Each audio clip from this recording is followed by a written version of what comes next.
सलमान भाई का वेलकम करते हैं पार्टी में, और सलमान भाई के वालिद साहब का भी माशाल्लाह।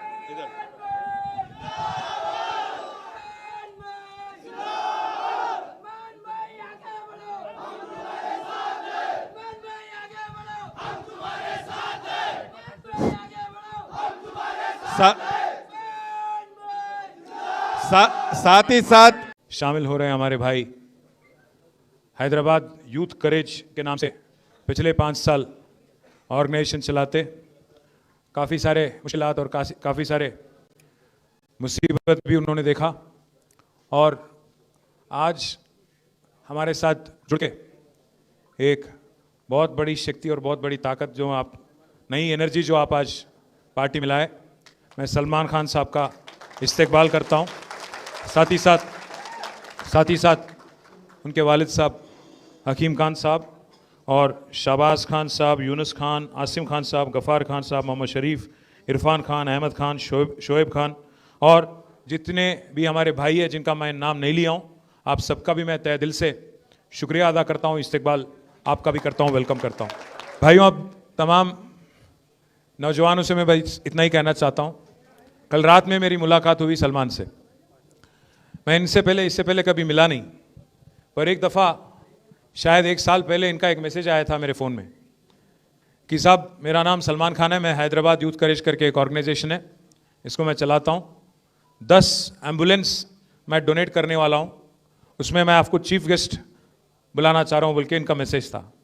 मुझे खबर नहीं था, मालूम नहीं था, अंदाज़ा भी नहीं था कि सलमान खान कौन है, क्या है, हैदराबाद यूथ करेज क्या है, नहीं मालूम था। मैं माफ़ी चाहता हूँ, मैं झूठ नहीं बोलूँगा। तो मैं अपनी टीम से पूछा, कौन है भाई ये बच्चा? बोले साहब हम लोग थोड़ा चेक करके बताएंगे। फिर बाद में बोले अच्छा काम कर रहा साहब, बहुत अच्छा काम कर रहा, गरीबों की खिदमत करने की कोशिश कर रहे इन्हों।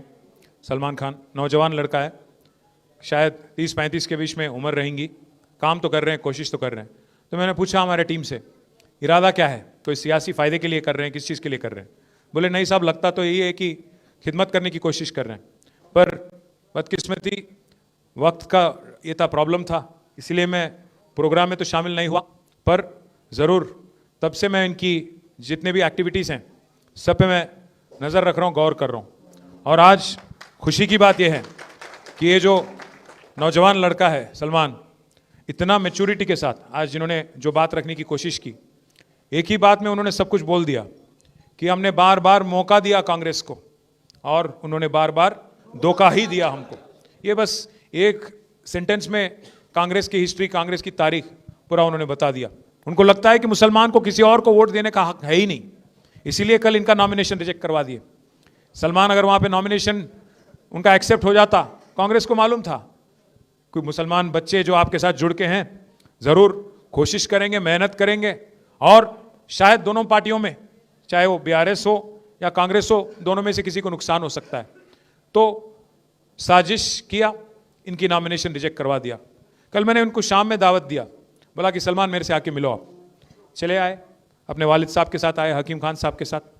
हकीम भाई बोले मुझसे कि मुझे 5 मिनट बात करना है आपसे। तो मैं बोला ठीक है। मैंने पूछा उनसे एजेंडा क्या है, कोई सियासी एजेंडा है, क्या चाह रहे हैं आप, क्या बनना चाह रहे हैं सलमान? तो उन्होंने बस एक ही चीज़ कहा, उन्होंने कहा साहब हम कोई पोजीशन के लिए नहीं आए, हम कोई पैसे वैसे लेने वाले नहीं हैं, हम हमारे ज़मीर बेचने वाले नहीं हैं, हम बस एक ही चीज़ आपसे चाहते हैं, एक ही चीज़ चाहते हैं आपसे, इज्जत चाहते हैं, और दूसरी बात हमारे जो ख्वाम है उसका खिदमत और उसके कुछ रिक्वेस्ट हैं वो आपके सामने रखेंगे। बस इन चीज़ों के बारे में आप एक आश्वासन दो, एक हामी दो, उसको लेके हम आगे आएंगे। तो मैंने बार बार इनसे पूछा, दोनों से पूछा, फादर से और सन से, दोनों से पूछा कि साहब बताइए क्या चाहिए उनको। बोले कुछ नहीं चाहिए साहब, कुछ भी नहीं चाहिए। मैंने कहा कुछ अगर मदद करूं, कुछ आप इलेक्शन भी लड़ना, इतना कुछ कर रहे हो आप? बोले नहीं, एक पैसा भी नहीं चाहिए, आपके दिल में जगह चाहिए, बस उतना ही कहा उन्होंने। आपके लिए इज्जत, आपके लिए आपकी एक अल्फाज से कल इज्जत बढ़ गया। हमारे नवीद इकबाल साहब भी यहीं पे हैं। आपके लिए वो एक बात जो आपने कहा हकीम भाई कि हम लोग बहुत पॉवर्टी से उभर के आके, हम लोग यहाँ तक गरीबी से उभर के आके यहाँ तक आए। मेरे 5 बच्चे हैं साहब, मैं हर किसी को मैं आला से आला तालीम दिला के किसी को इंजीनियर बनाया, किसी को टीचर बनाया, किसी को कुछ और बनाया, आज सब बच्चे खुश हैं मेरे, मैं भी खुश हूँ, पर मुझे अपना ज़मीर कभी मैं कॉम्प्रोमाइज़ नहीं होता हूँ इस बात पे, बोल के साहब भी बोले कल। मैं आपसे बस एक ही रिक्वेस्ट कर रहा हूँ, एक ही वादा कर रहा हूँ आज। जुबली हिल्स तो एक छोटी मजली अपने लिए, एक छोटी जंग है, पर बड़ी जंग तो हमारी 2028 में होना है। केसीआर साहब जो हैं ऐसे सेक्युलर लीडर है, तारीख में शायद हिंदुस्तान, आज़ाद हिंदुस्तान में आज तक कोई चीफ मिनिस्टर ऐसा काम आज तक नहीं किया।